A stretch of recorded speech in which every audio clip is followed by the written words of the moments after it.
Hi, let me show you how to fix App Store missing on iPhone. So, firstly, if you cannot see it on your home screens, then maybe the problem is not that deep and it is just placed in App Library. To find it, scroll all the way left, find App Library, and here go ahead and tap on the search bar and manually input App Store. If you found it in the suggested options, then let me show you how to bring it back to your home screen. I'm going to show you this on the example of YouTube. So after you've found your App Store, you need to press and hold it. And from this list of options, choose to add to home screen like that, and it will be back.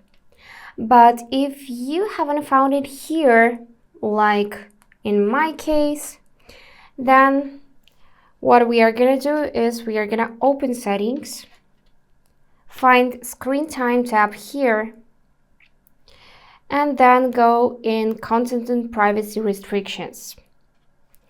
If you can see that it is turned on, so the switch is green, then go ahead and check this tab, app installations and purchases.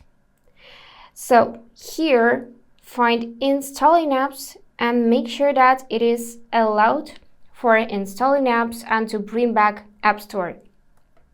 Then go back and check App Store section because here we need to see allow option. So let's switch to allow. Here I'm gonna enter my screen time passcode. And now App Store is allowed.